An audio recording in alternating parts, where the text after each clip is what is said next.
तर पहा मैत्रिणींनो, परफेक्ट कटोरी टक्स कसं द्यायचं आहे आपल्याला. परफेक्ट कटोरी टक्स किती, हा 28 साईजचा नाही आहे, हा 40 साईजचा ब्लाऊज आहे. आणि याला आपण कटोरी किती द्यायचं आहे टक्स तुम्हाला सांगणार आहे. ही आहे आपली कटोरी, मी जॉईन करून घेतली आहे. तुम्हाला मी डबल जॉईन करून दाखवते. तर आता आपण हे दोन्ही फोल्ड करून घ्यायचं आहे. इथपर्यंत आपल्याला एकदम बरोबर फोल्ड करायचं आहे. आणि आपण इथून घेणार आहे रिलीज, आणि इथून आपण 2.5 इंच मार्जिन करून घेणार आहे. तर प्रत्येकजण या पद्धतीने कटोरी टक्स देतात. याच्याने आपली टोक जास्त करून बाहेर निघते. तर जास्त टोक दिसायला नको पाहिजे म्हणून आपण काय करणार आहे, ही शिलाई जी आहे ती आपल्याला थोडी अशी तिरकी घ्यायची आहे, मध्ये साईडने घ्यायची आहे, जेणेकरून आपली कटोरी एकदम परफेक्ट व्यवस्थित येते. आता आपण शिलाई मारून घेणार आहे.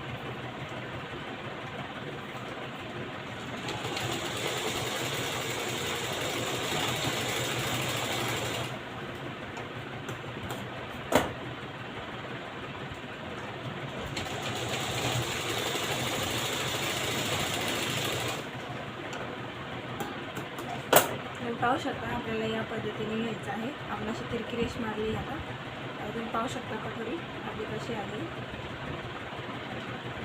तर पहा आपली कटोरी एकदम टोक वगैरे एकदम परफेक्ट आलेला आहे. जास्त टोक नाही दिसत आहे. एकदम छान फिनिशिंगमध्ये आपली कटोरी आली आहे. तर तुम्हाला कसं वाटलं कटोरी मला नक्की कमेंटमध्ये सांगा. तुम्हाला जर दुसरं अजून बघितलं तर तुम्हाला दाखवणार आहे याच्यावर. तर पाहू शकता आपण दुसरं पण घेणार आहे. ते कटोरी तुम्हाला सांगणार आहे मी परफेक्ट कटोरी कशी आपल्याला जोडायची आहे.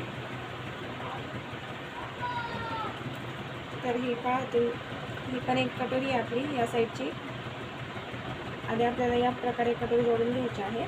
नंतर ही दुसऱ्या पद्धतीने जी आपली टोक येते एकदम सरळ रेष मारून पहा, म्हणजे याच्याने सरळ टोक येतं. आणि याला पाहू शकता किती छान फिनिशिंगमध्ये आपली कटोरी आली आहे. आवडल्यास लाईक आणि सबस्क्राईब नक्की करा.